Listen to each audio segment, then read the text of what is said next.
Halo semuanya, perkenalkan nama saya Grisha Maranatha. Saya salah satu mahasiswa Universitas Surabaya dari Prodi Sains Data. Kala ini saya akan membahas mengenai kalkulus lanjut dengan materi nilai ekstrim. Sebelum kita melanjutkan, kita harus tahu dulu apa itu dasar dari nilai ekstrim itu sendiri. Kita harus tahu apa sih sebenarnya nilai ekstrim dan apa kegunaannya. Oke, ini merupakan nilai ekstrim sendiri. Apa itu pengertiannya? Jadi, pengertian nilai ekstrim adalah mencari suatu fungsi dua peubah dengan mencari nilai maksimum dan minimumnya yang akan dicapai dari fungsi tersebut pada titik tertentu di domainnya. Jadi nilai ekstrim ini digunakan untuk kita bisa mencari nih nilai maksimum ataupun minimumnya dari sebuah fungsi pada titik domain. Seperti itu. Kemudian kita bisa lihat grafik. Waduh, ada lokal sama global. Nah, kita harus tahu dulu global itu mencakup keseluruhan dari semua fungsi, lokal itu hanya dari sebuah titik. Oke, ingat, global mencakup semua domain, sedangkan lokal mencakup dari sebuah titik tertentu. Oke. Nah, kalau global max itu berarti kita mencari nilai tertinggi dari suatu domain tersebut. Jadi paling tinggi dari semua titik yang ada. Kalau minimum ya paling rendah, kita tahu pasti rendah. Kalau local max itu dia kita cari nilai ataupun titik yang tinggi pada titik yang sudah ditentukan sebelumnya. Lokal juga seperti itu, mencari minim. Jadi kita bisa mengilustrasikan bahwa global max itu seperti puncak. Kita bisa lihat di sini terlihat seperti puncak paling tinggi, dan kemudian global minim itu kita bisa lihat seperti lembah, oke, yang dimana dia turun ke bawah, dan lokal max itu seperti gunungnya. Gunung sama puncak lebih tinggi puncak, oke. Nah, gunung itu hanya bagian dari anakannya si puncak itu sendiri. Kalau lokal ini seperti daerah paling terendah dalam suatu fungsi tersebut dari titik itu. Oke. Kemudian kita langsung lanjut ke jenis-jenis dari nilai ekstrim. Nah, tadi kita udah dengar ada maksimum, ada minimum, oke. Ada juga di sini titik pelana. Jadi kita bahas satu-satu. Yang pertama itu adalah minimum lokal. Yang kita tahu bahwa tadi kita mencari bagian lokal itu di suatu titik tertentu. Jadi titik x0, y0 adalah minimum lokal jika fx 0, y0 itu lebih kecil dari semua fungsi fx, y di sekitar titik itu. Jadi kita mencari nilai paling kecil yang lebih kecil bahkan dari semua nilai fungsi fx, y yang ada. Nah, kalau maksimum kebalikannya, kita mencari yang lebih besar pastinya dari semua titik x, y yang sedang kita cari, oke? Nah, apa sih titik pelana lagi? Ada yang namanya titik pelana. Nah, kalau titik pelana itu dia antara maksimum dengan sampai minimum. Jadi titik ini bukan kita mencari paling tingginya, bukan mencari paling rendah, tapi ketika nanti ada grafik dia akan berbentuk ada yang tinggi, ada yang paling rendah gitu. Makanya diibaratkan seperti naik ke satu arah, turun ke arah lain. Oke, bisa bayangkan seperti apa? Oke, lanjut. Kita masuk ke titik kritis. Tadi ada titik ekstrim. Terus sekarang titik kritis. Apa itu titik kritis? Jadi, di titik kritis ini kita bisa mencari kemungkinan terjadinya nilai ekstrim itu sendiri. Yang harus kita cek itu adalah kemungkinan yang terjadi dari nilai ekstrim itu sendiri. Oke. Terus titiknya emang ada apa aja macamnya? Nah, ada dua macam titiknya. Yang pertama itu titik stasioner dan titik singular. Untuk titik stasioner sendiri adalah titik di mana fungsinya itu memiliki turunan yang pertama yang akan disamadengankan dengan 0. Seperti notasinya adalah f aksen x sama dengan 0. Kalau titik singular berbeda, dia tidak memiliki turunan. Oke, stasioner punya turunan dan akan disamakan dengan 0, dan titik singular itu tidak memiliki turunan sama sekali. Apa sih gunanya kita harus tahu ini? Oke, kita lanjut ke materi berikutnya. Oke, ada namanya nilai ekstrim tanpa syarat. Hah? Maksudnya gimana nilai ekstrim tanpa syarat? Oke, nilai ekstrim tanpa syarat adalah nilai maksimum ataupun minimum dari suatu fungsi tanpa adanya batasan. Jadi kita menggunakan fungsi tersebut untuk mencari nilai maksimum dan minimumnya. Seperti itu. Nah, kemudian gimana sih cara nyari langkah-langkah supaya kita tahu nih hasil dari nilai ekstrimnya itu? Yang pertama, kita tentuin dulu nih fungsi yang mau kita gunain itu yang mana. Yang kedua, kita turunin dulu menjadi turunan pertama. Oke. Yang ketiga, kita mencari titik stasioner. Oh iya, terus gimana cari titik stasioner? Tadi kita kan udah bahas bahwa titik stasioner akan dicari dengan cara turunan pertama akan disamadangankan dengan 0. Oke, ingat? Nanti turunan pertama sudah dicari turunan pertamanya dan akan disama dengan 0. Oke? Setelah itu kita langsung menentukan turunan keduanya terhadap X, kemudian ada turunan keduanya terhadap Y, dan kedua variabel tersebut. Nah, terus abis itu ngapain? Nah, kemudian kita akan nyari determinan. Determinannya itu adalah rumus seperti biasa, A kali C dikurang B kuadrat. Kak, taunya supaya kita tahu A-nya yang mana, C-nya yang mana, B-nya yang mana? Oke.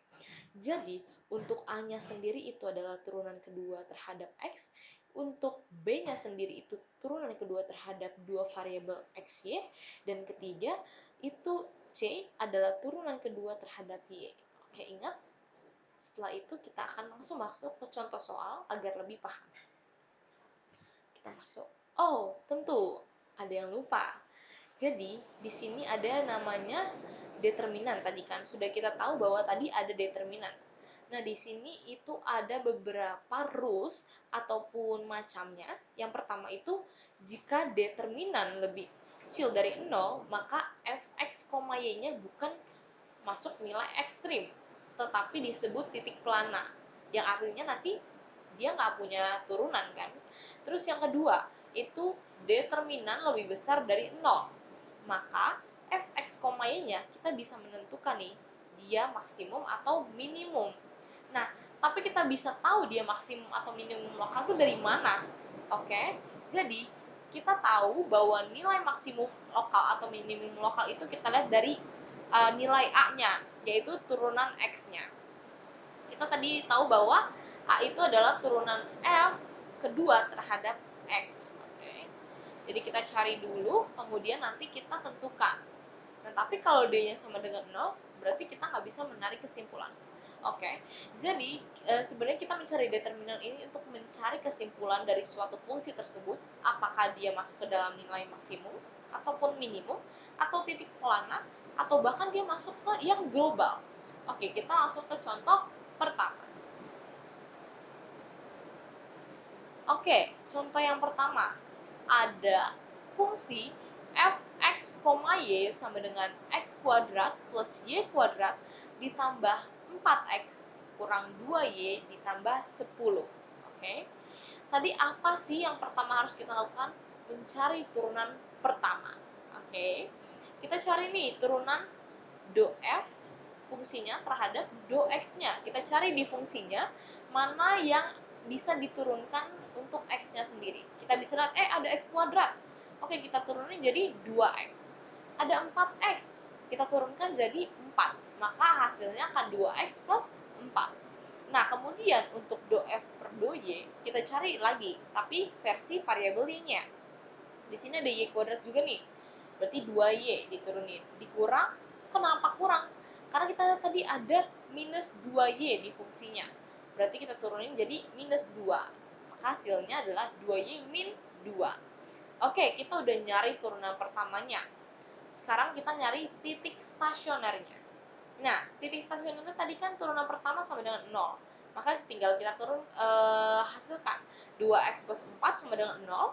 Maka kita cari x-nya adalah minus 2. Nah, 2y min 2 sama dengan 0, maka y-nya adalah sama dengan 1. Karena 2 bagi min 2 bagi min 2 sama dengan 1.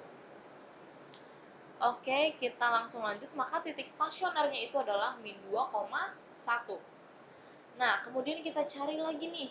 Kita harus tentuin A, B, dan C-nya. Nah, kita lihat di sini ada turunan kedua terhadap X, Y, dan kedua variabelnya X, Y. Tadi kan kita udah dapat ya turunan terhadap X pertamanya itu 2X plus 4. Oke, kita sudah dapat di sini 2X plus 4. Kemudian kita turunkan kedua kali, maka dia akan menghasilkan hanya 2. Kenapa?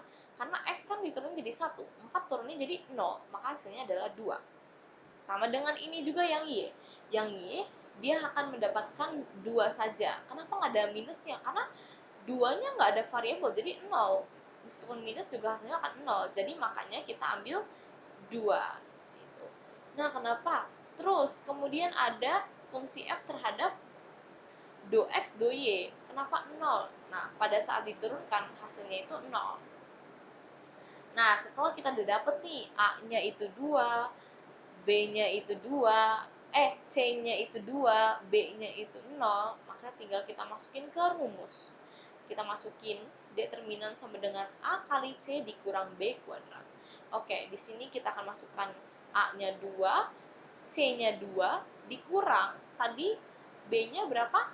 0. Makanya hasilnya jadi 4. Nah, setelah kita tahu nih determinannya itu 4, titik stasionernya min 2,1. Nah, titik ini nanti akan dimasukkan ke dalam fungsi awal untuk menentukan nilai dari titik ekstrimnya. Oke. Nah, terus kita lihat nih, nilai dari titik stasioner kita masukin untuk mencari nilai ekstrimnya. Oke, f x, y-nya min 2,1, berarti nggak masukin min 2 kuadrat ditambah 1 kuadrat ditambah 4 dikali min 2 dikurang 2 dikali 1 ditambah 10. Hasilnya akan menjadi 5. Oke, kalian bisa ngeliat di sini cara prosesnya. Oke, setelah kita tahu tadi D-nya 4, nilainya 5, berarti kesimpulannya apa ini guys? Oke, kita masuk lagi ke tadi. Berarti kesimpulannya ketika D-nya itu sama dengan 4, maka kita bisa lihat D di kedua itu adalah D lebih besar 0, oke? 4 lebih besar 0. Nah, oke. Nah, kita mau nentuin nih dia maksimum atau minim. Nah, kita kan tadi lihat bahwa A ataupun turunan kedua terhadap X itu sama dengan 2. Maka kita cari A-nya. Nah, A-nya itu lebih besar daripada 0 kan teman-teman. Makanya kita dapat nilainya adalah minimum. Berarti jadi dari fungsi ini kita dapat bahwa D-nya itu merupakan determinan dengan hasil 4 yang sama dengan 0, di mana fx, y itu mencapai nilai ekstrim dengan meliputi adanya nilai minimum lokal, yaitu A lebih besar 0 sama dengan 2 lebih besar 0. Seperti itu kesimpulannya. Oke, sudah paham? Kita lanjut ke berikutnya. Untuk berikutnya ada nilai ekstrim bersyarat. Kita tahu bahwa nilai tadi tanpa syarat, sekarang bersyarat teman-teman. Cuman tahu bedanya lah ya maksudnya apa. Jadi nilai yang bersyarat ini kita mencari nilai maksimum dan minimum dari sebuah fungsi tapi ada batasannya, yaitu g, x, y sama dengan 0. Jadi nanti nilai ekstrim fungsinya itu fx, y dengan syaratnya ada g, x, y sama dengan c. Karena mungkin teman-teman masih ada yang bingung, kita bisa lanjut. Nah, apa itu Kak Lagrange? Apa itu? Rumusnya gimana? Nggak paham. Oke, kita bahas. Kan kita tadi tahu bahwa dia harus bersyarat dengan G, X, Y, variabel X, Y sama dengan C. Kita lihat di sini. Dia ada Fx, Y dengan rumus yang sudah ditentukan dikurang Lagrange dari fungsi G dikurang C. Oke, kenapa C dikurang C? Karena kan tadi kita lihat, sini kan C, tapi kita harus sama dengan kan batasannya 0, maka pindah ruas jadi min C, seperti itu. Jadi min C sama dengan 0. Di sini dia akan jadi min C. Nah, setelah itu kita akan mencari turunannya dengan menggunakan rumus ini. Oke, setelah kita bisa lihat, mungkin supaya lebih paham, teman-teman bisa langsung maju ke soal contohnya. Oke, di sini adalah tentukan nilai minimum global dari fungsi f, x, y, dan z, ada 3 variabel, dengan fungsinya itu adalah 3x plus 2y plus z plus 5 terhadap batasan ataupun kendala g fungsi G-nya itu adalah 9x kuadrat ditambah 4y kuadrat min Z sama dengan 0. Bagaimanakah penyelesaiannya? Tadi kita lihat kan, kita punya rumus ini. Kita tinggal masukkan fungsi F-nya sama fungsi G-nya. Kita masukkan dulu nih, oke. Jadi sudah masuk semua. 3x plus 2y plus z plus 5 itu adalah fungsi F. Nah, di sini fungsi G-nya itu adalah 9x kuadrat plus 4y kuadrat min z sama dengan 0. Nah, itu adalah tetap kita masukin Lagrange-nya. Nah, setelah itu kita mencari titik kritis. Titik kritis tadi apa? Nih, yang kita mencari turunannya, oke? Kita mencari turunannya. Setelah kita cari turunannya, kita cari pertama yang terhadap X semua. Kita lihat di sini, terhadap X. Oh, 3. Min, oh nggak ada lagi X di sini. Kita cari di fungsi fungsi G. Oh, ada ini X-nya, berarti 9x kuadrat kalau diturunin jadi 18x. Maka nanti hasilnya jadi 3 min Lagrange 18x sama dengan 0. Nah, kita kan sama dengan kan 3. Nah, di sini kita bakal nyari Lagrange-nya, kita dapat persamaan pertama, terus kemudian kita cari untuk yang terhadap Y-nya. Jadi tadi kita dapat X-nya, sekarang kita dapat Y-nya, hampir sama. Nah, kita dapat di sini jadinya 2 min Lagrange 8Y sama dengan 0, maka nanti akan hasilnya jadi Lagrange 8Y sama dengan 2. Ini persamaan kedua, guys. Nah, kok ada persamaan ketiga sama 4? Oh iya, guys. Kita tahu kan tadi bahwa ada 3, X, Y, dan Z. Kita juga akan cari nih, guys, Lagrange-nya itu apa. Nah, kita masuk dulu ke Z. Z kayak seperti biasa tadi X dan Y. Nah, kita dapat hasilnya 1 plus Lagrange sama dengan 0. Nah, kalau kita cari Lagrange-nya ataupun pindah ruas sama dengan 0-nya, maka dapatlah min Lagrange-nya sama dengan 1. Kita cari do F terhadap do Lagrange-nya itu, maka akan dapat 9x kuadrat plus 4y kuadrat min Z sama dengan 0. Jadi ini kan kita ambil dari tadi batasannya. Batasannya mana ini kendalanya? Itu 9x kuadrat plus 4y kuadrat minus Z sama dengan 0. Ini adalah persamaan 4. Jadi kita punya 4 persamaan di sini. Oke? Nah, setelah kita tahu nih di persamaan pertama 2, 3, 4 ada salah satu persamaan yang sudah diketahui Lagrange-nya. Yang mana tuh? Oke, ini ada di persamaan ketiga. Di persamaan ketiga diketahui bahwa Lagrange sama dengan, nah, pindah luas minnya, nanti jadi min 1. Nah, ini akan kita bisa substitusikan ke dalam persamaan pertama dan kedua. Nah, kita akan langsung substitusikan saja persamaan pertama dan kedua. Kita masukkan Lagrange sama dengan min 1, tinggal masukin min 1, min 1, nanti akan menjadi min 18x tambah min 8y. Seperti nih, ada di sini kita lihat. Nah, nanti kalau kita mau cari x-nya akan menghasilkan min 1/6 dan y-nya mendapatkan hasil min 1/4. Seperti itu. Oke, kita langsung masuk ke titik kritisnya. Waduh, ada 1/2-nya, guys. 1/2-nya tadi dari Z sendiri ya. Nanti kita bisa lihat, kita tinggal masukin ke sini, kita mendapatkan 1/2. Nah, setelah itu kan kita tadi ngelihat nih, fungsi F-nya adalah 3x plus 2y plus z plus 5. Dari fungsi ini kita masukkanlah titik kritis yang sudah kita cari tadi, ya kan? Kita masukkan, maka akan menghasilkan 54/12. Kita masukkan tadi X-nya berapa? Min 1/6, Y-nya min 1/4, Z-nya 1/2, tinggal dimasukkan saja. Kalau menghasilkan 54/12, kita pecah jadi 4 1/2. Sehingga diperoleh nilai minimum globalnya adalah 4 1/2. Ataupun bisa dilihat 9/2. Nah, di titik apa?